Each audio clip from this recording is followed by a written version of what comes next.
During these troubled times, people are seeing the disparity between those who have and those who have not. Let's look into the truth of how these people stack up in this episode of the Fat Man's Guide podcast. Chapter 5, The Color of Money. Hey everyone, thanks for being here again. Thanks for listening. Before we get things started, I do have a little bit of big news. The podcast has been approved for iTunes and Google Play. So that means now you guys can find the podcast on all your major podcast providers. And if you are listening on other providers or if you're watching on YouTube, please go to iTunes and leave a review, because this is how the podcast is going to spread. Believe it or not, iTunes is the best way through reviews on iTunes to get a podcast out there to a much broader audience, and that's what I want to do.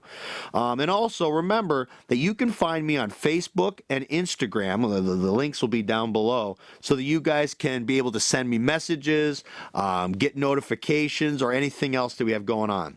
Also, I'm looking to doing a couple other things, including trying to do some interviews here shortly on a bunch of different stuff. I mean, obviously, a lot of this is based on things that I enjoy: outdoor stuff, sports, human behavior, bettering yourself as a person. But basically, the people that I'd be bringing on, I'm really looking for a central theme, and that is people who are always striving to be their best person or to live their life to the fullest, which has been the whole ideology of the Fat Man's Guide since I started it.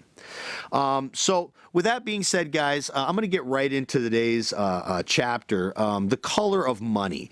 And when I used to teach my AP class, many moons ago, one of the things they always talk about in government, if you're talking about the great American problem, and the one thing they always say is it's race. And by that, what I mean is there's always an issue between races and the treatment of races, and obviously a lot of the social movements we've had going on in the last 3-4 years. And I understand that.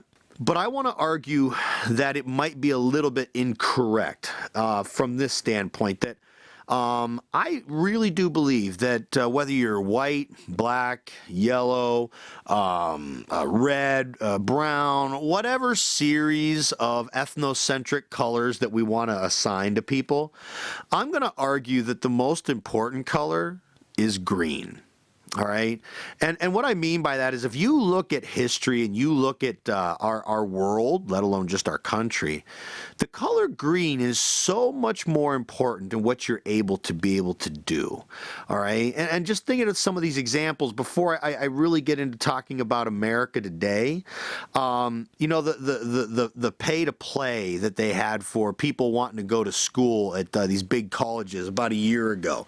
When you look at that, I know what a lot of people saw is they see all of these rich white people who are paying for their kids to go to these big colleges and pretend to be athletes, which is true, absolutely. I mean, if you're a poor person, you got to have great grades and then hope you can pay to go do this stuff. These rich people, no, we're just going to get in. At the same time that was happening, one of the things I thought was really amusing was Dr. Dre, right?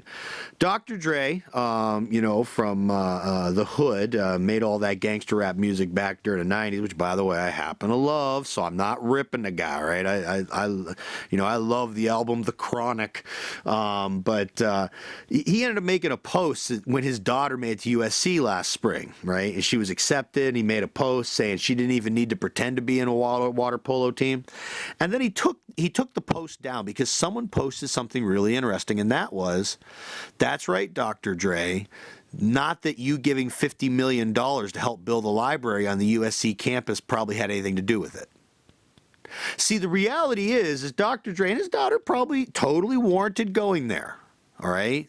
But does it help if someone drops millions of dollars? Sure it does. Whether you're white or black, if you've got money, you're going to be able to accomplish things. How about O.J. Simpson? I love O.J. Simpson. I just made a whole bunch of people hate me. I love O.J. Simpson. But O.J. Simpson killed his wife. All right, I'm sorry. When it happened, I was totally on board. I was totally backing him. So much so for the longest time when the evidence started coming out, I kind of blamed her. trying to figure out what she must have done to make him do this. That's how much I love O.J. Simpson. But here's the thing. O.J. Simpson was found not guilty. He was totally guilty. He was found not guilty. Why? Because he spent $25 million on the Dream Team. Now, a lot of you guys may not even know this. Some of you probably do. That after he was found not guilty, he was sued in civil court. And he was found guilty. And he had to pay $30 million. Now, why was it? Because all of a sudden, magically, he was more guilty? No, because that $25 million he paid for the Dream Team bankrupted him. He was now an African-American guy without any money. And guess what? He was found guilty. The most important thing, was it white or black? It was green. When he was green in the first case, he was found innocent, or I should say not guilty. When he wasn't, at that point, he was black. All right?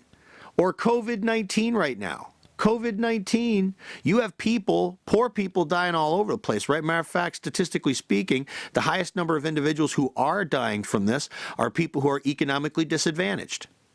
A lot of them can't get in, they can't even get in, let alone get a test. But yet, and she even admitted to this, Pink, the singer, Pink in the last month has probably had 6 tests between her and members of her family. And she even admitted to the fact there's a lot of people upset, and you should be upset because I, as a rich person, am able to get these tests. And you, normal people, don't. Why? The color of money, all right? Whether she was a woman or not, the color of money allowed her to get those tests. Or all these congressmen who are selling millions of dollars in stocks when they found out that not only was the economy starting to drop in January, oh, by the way, there's a disease on the horizon that may really make this terrible. All of a sudden, millions of dollars. Millions of dollars dropped. Oh, I didn't know. Bull crap, all right? You guys are rich, you have money, you know what you're doing with your stocks. Now, are they going to go to jail? Hell no, they're not. If it was a normal person who broke a law like that, trust me, you're going to go to jail. They're not going to go to jail because they're congressmen and women. All right? It's no different than when Martha Stewart ended up doing insider trading. It's the exact same thing.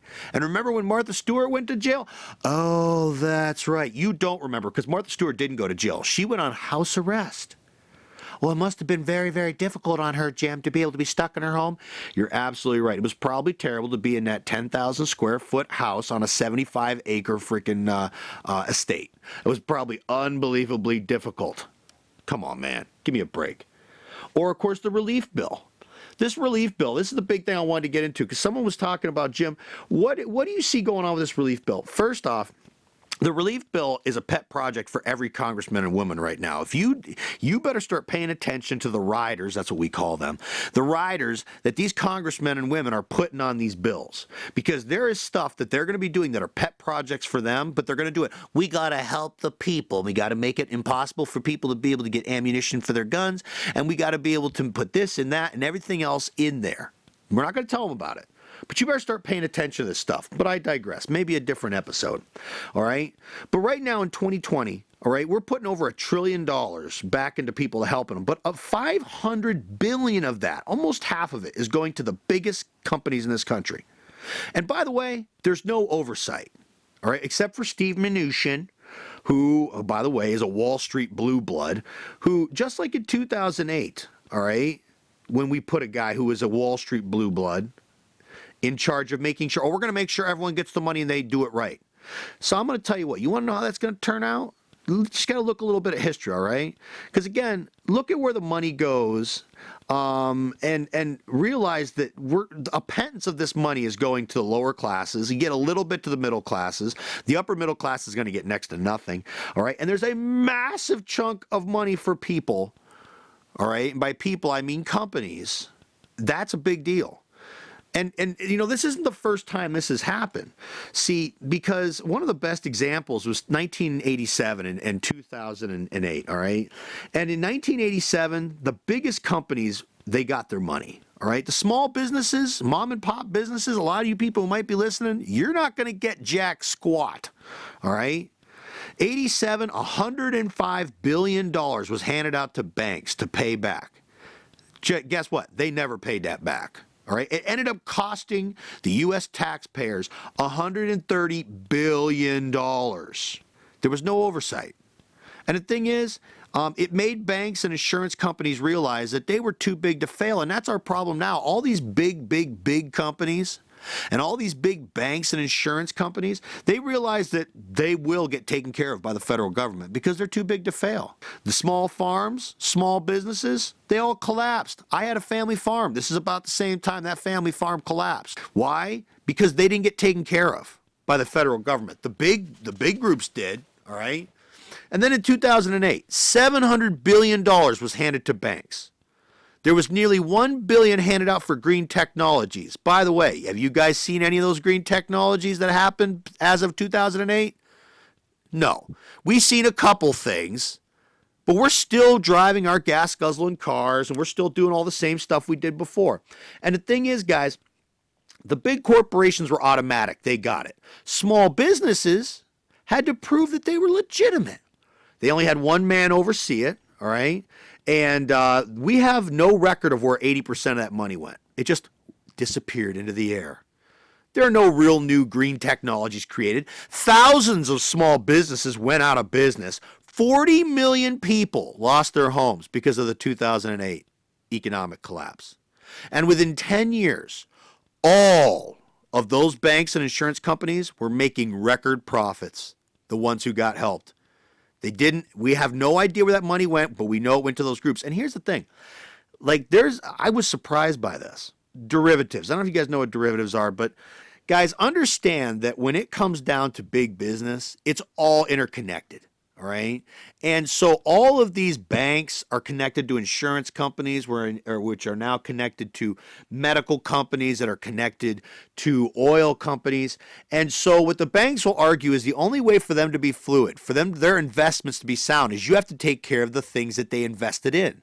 Those banks invested money into those insurance companies, into those gas and oil companies, into those medical companies. And so therefore, the federal government takes care of all of their pet projects, those companies. And so now they start putting out, again, the Fed is going to illegally give out what ended up being $29 trillion in taxpayer money to those banks and their subsidiary companies that are attached to those banks, including at least 6 foreign banks that have nothing to do with the American economy. Folks, you can't get any help for small businesses. You can't get any help for small farms. You can't get any help for student loans, for anything that you want to do as a person. But these big companies, they get all the help they need from the federal government. Why? Because they took care of their own. It's all about green. It's about the big companies. Meanwhile, all the small farms out there and all the small businesses, they're falling apart. I used to have a small farm. That farm is gone. Now, if you want to farm, you have to have 4, 5, 600 cows to pretend to break even. You can't be a small farm anymore. Right now, what do we got going on? We got farms dumping milk all over the place, making no money. All right? Losing nothing but money. Small businesses right now that are not open are going to die from this. Now, it's already difficult, this coronavirus. I get it. You know, we can't have people around. But these big companies are making money hand over fist. And I know what you're saying. Well, Jim, we need it so the economy's strong. Why the hell didn't they put together and have a surplus sitting around? Instead, no, they pad their bank accounts. And a lot of that money was made off of taxpayer dollars, which was handed out in 2008, 1987, and again now in 2020. And half those places will be bankrupt in another year because the economy was already starting to go down. But what was more important? Not you, the small person, not you, the small business, the color green. Nothing but money. That's how the world works. All right, guys. Hey, so that's the show for today. Please go to iTunes and leave a review. Subscribe. Please like. Please share. Also, leave a comment and let me know if there's something you want me to hear about. Again, I thank you guys who have already sent me comments. All right. Again, thanks for being here, supporting the cause. And as always, live life to the fullest without excuses, even in times like these. See ya.